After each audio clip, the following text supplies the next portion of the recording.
Hi, I'm Robert Orm. And I'm Olivia Barnes. And this is TheOBBOShow. So this week we're going to be talking about what makes a bad movie good. Those ones that are so infamous that they have made such a name for themselves.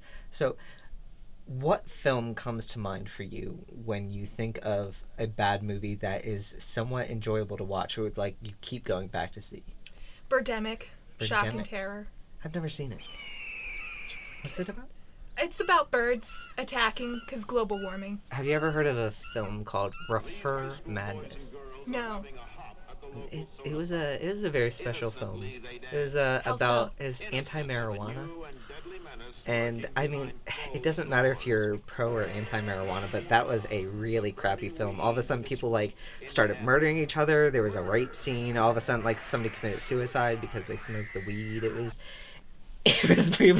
pretty bad. Yeah. Yeah. Yeah. So was the writing bad? Acting? It was more of the writing, Okay. which I think. It was one of the first films to ever be called one of the worst films. The thing is, though, that film didn't become great. That film stayed in the bad realm. Right. So it wasn't great like The Room is great and Right. everyone knows it. What do you think makes a bad film stay bad and the other ones that actually just make it like people go back and keep on seeing it? It's like they're nostalgic. The Room is a nostalgic film. Yeah. Yeah, what makes it, like, the difference between those? I think there are a lot of elements. But it's almost an equation, but it doesn't always work. There has to be a level of reality in the story. Well, what about for, The Room? That didn't really have a plot.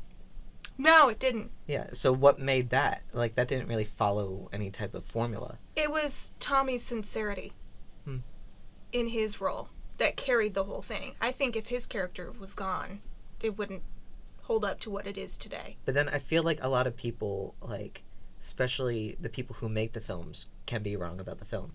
Like, They have to be wrong. the thing is, you know that great movie, Willy Wonka? Mhm. The original one that came out.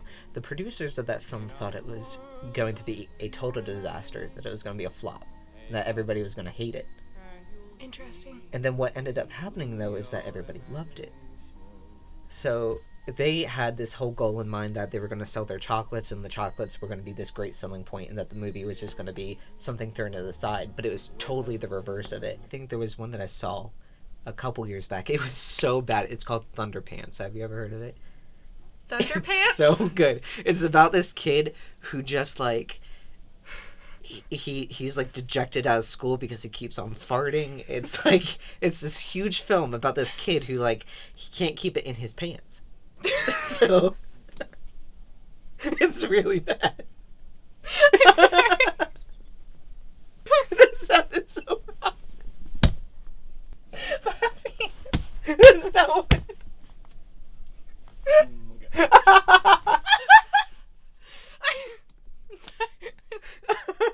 Can we just have a second, please? Yeah.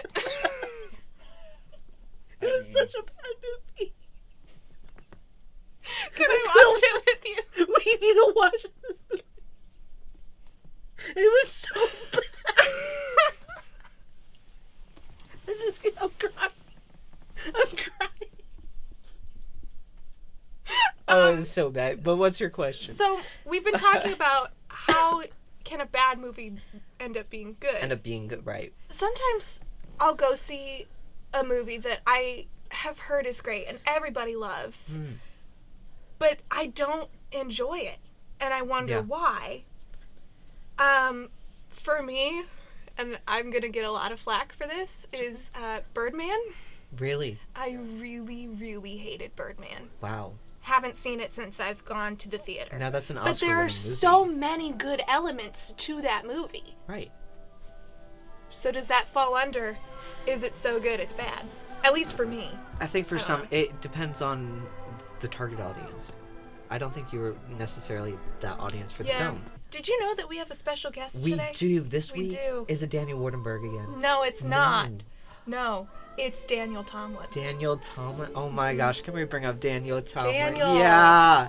Hello. Daniel, we Hello. always ask our guests this. Yes. Do you have a favorite movie? I've been told that is the worst question that you can ask one of us. That's why I'm asking it. The movie The Monty Python and the Holy Grail came to mind several times. And I don't know if it's a personal favorite, but it is to me one of my favorite movies to watch of all time. Is it because of the comedy or because the like story? See, and here's the thing. When you look at the movie like that, I don't think it has to do with its production value, because 3/4 of its budget was on that giant wooden rabbit. Right. Wait, is that true? It's true. Yeah. Yeah. And all of it was gone after that scene. Apparently the reason why they stopped filming it, or the movie ended with the police scene, was because they didn't have enough of the budget to finish the actual rest of the script. Thank you so much for watching. You can check us out on another channel, a friend's channel, Cinema Schmucks, where we will be discussing all of this in further detail on a podcast. See you later.